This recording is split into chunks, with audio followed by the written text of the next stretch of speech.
सभी को जय यीशु की। आज परमेश्वर की आयतों से हम देखते हैं और समझने की कोशिश करते हैं कि परमेश्वर आज हमसे क्या बात करना चाहते हैं। तो आइए बिना समय गवाए हम परमेश्वर की आयतों में जाते हैं। आज के मनन के लिए हम खोलेंगे लूका की पत्री, उसके 8 नंबर अध्याय के 43 नंबर वचन से लेकर हम देखेंगे और पढ़ेंगे कि परमेश्वर आज हमसे क्या बात करना चाहते हैं।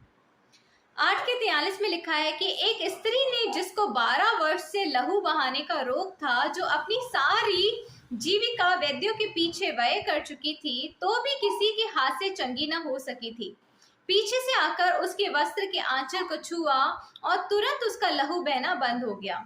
इस पर यीशु ने कहा, मुझे किसने छुआ? जब सब मुस्कुराने लगे तो पतरस और उसके साथियों ने कहा, हे स्वामी, तुझ पर तो भीड़ दबा रही है और तुझ पर गिरी पड़ती है। परंतु यीशु ने कहा, किसी ने मुझे छुआ है, क्योंकि मैंने जान लिया है कि मुझ में से सामर्थ्य निकली है। जब स्त्री ने देखा कि मैं छिप नहीं सकती, तब कांपती हुई आई और उसके पांव में गिरकर सब लोगों के सामने बताया कि उसने किस कारण से उसे छुआ और कैसे तुरंत चंगी हो गई। उसने उससे कहा, बेटी, तेरे विश्वास ने तुझे चंगा किया है, कुशल से चली जा। देखा आपने, यहाँ पर 12 साल से लहू बहाती हुई एक ऐसी स्त्री के बारे में वर्णन है जिसने अपने जीवन की सारी कमाई को, अपनी सारी सेविंग्स को खत्म कर दिया अपने आप को चंगा और भला करने में। और 12 साल से जो लहू बहाती हुई स्त्री है, आप लोग जानते हैं कि हमारे हिंदू धर्म में ही नहीं बल्कि कई ऐसे धर्म हैं जहां पर लहू बहाती हुई स्त्रियों को आज के दिन तक भी अपवित्र माना जाता है। लेकिन अगर हम प्रभु यीशु को मानते हैं और पिता परमेश्वर की व्यवस्थाओं को जानते हैं, तो वहां पे परमेश्वर ने कभी भी इन स्थितियों को ना तो अपवित्र और ना ही अशुद्ध ठहराया। कई जगहों पर परमेश्वर ने यहाँ तक लिखा है कि जिन वस्तुओं को मैंने अपवित्र या अशुद्ध नहीं ठहराया, उन्हें तुम भी अपवित्र या अशुद्ध मत ठहराओ।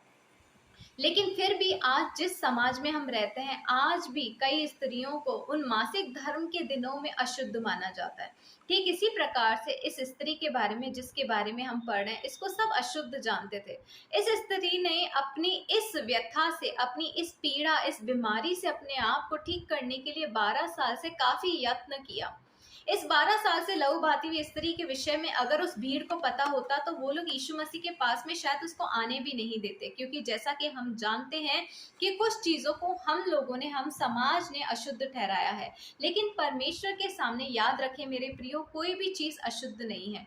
कई बार हम हमारे जीवन में ये देखते हैं कि हमें बिना नहाए या बिना धोए हमें प्रार्थना करने नहीं बैठना चाहिए। कई बार हमने सुना हमारे पुरखों के मुंह से कि नहाकर धोकर सिर्फ सुबह के समय में वेदी पर आकर परमेश्वर से अगर हम प्रार्थना करते हैं तो प्रभु हमारी प्रार्थना को सुनता है। लेकिन मैं कहती हूँ कि ये सारी की सारी बातें मिथ्या हैं। परमेश्वर हमारी सभी जगहों पर मौजूद है और परमेश्वर हर स्थिति में हमारी प्रार्थना को स्वीकार करता है। परमेश्वर ने कभी भी किसी भी स्थिति को या किसी मनुष्य को या पर्टिकुलर टाइम को कभी भी अपवित्र नहीं ठहराया। चाहे आप नहाए हुए हैं या आप अपनी वेदी पर हैं या नहीं हैं, या आप किसी भी जगह पर हैं, परमेश्वर कभी भी ना तो स्थान को देखता है ना आपकी स्थिति को देखता है। परमेश्वर सिर्फ आपके हृदय की, मन की इच्छा को देखता है। अभी अभी जैसा हमने इस 12 साल से लहू बहाती हुई स्त्री को देखा, तो इस स्त्री ने हमें, जैसा कि हम देखते हैं कि जब यीशु मसीह ने कहा कि मुझे किसने छुआ, तब वो डरती है और वो कांपती है। आपने सोचा कभी कि वो क्यों डर रही है, वो क्यों कांप रही है? क्योंकि उसको पता है कि वो जिस समाज के बीच में रहती है, उस समाज में इस अवस्था की स्त्री को अशुद्ध माना जाता है।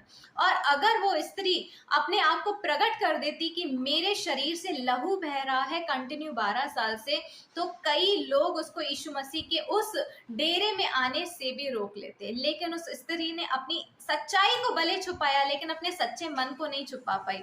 उसके सच्चे मन की वजह से हजारों की भीड़ ने वो सामर्थ प्राप्त नहीं किया जो सामर्थ उस लहू बहाती हुई स्त्री ने साफ प्राप्त किया। तो कहने का मतलब यही है कि आप चाहे नहाए हैं, चाहे आप वेदी पर हैं या नहीं है, या आपका स्थिति जिस जगह पर आप बैठे हैं वो साफ सुथरा है या नहीं है, लेकिन प्रभु को साफ सुथरा हृदय, शरीर से पहले प्रभु को आपका साफ सुथरा मन चाहिए। अगर आप मन से प्रभु को पुकारने के लिए तैयार हैं, तो चाहे आप किसी भी स्थिति में हैं, प्रभु आपकी प्रार्थना को सुनता है और प्रभु आपकी प्रार्थना और विनती के अकॉर्डिंग अपने सामर्थ्य को आपके ऊपर बेच कर आपके दर्दों को भी दूर करता है। एक एग्जाम्पल एग्जाम्पल मैं आपको देना चाहूंगी। हम हमारे पुरखों के मुंह से सुनते हुए आए हैं कि बेटा सुबह सवेरे नहाकर धोकर अच्छी ढंग से परमेश्वर से आराधना स्तुति करो, क्योंकि सुबह का समय और पवित्र नहाए धोए हुए एक वेदी पर बैठकर प्रार्थना किया हुआ समय ही ज्यादा परमेश्वर को भावता है। मैं इस चीज को उल्लंघना नहीं करती, लेकिन मैं ये भी नहीं कह सकती कि परमेश्वर सिर्फ उसी वक्त की प्रार्थना को सुनता है।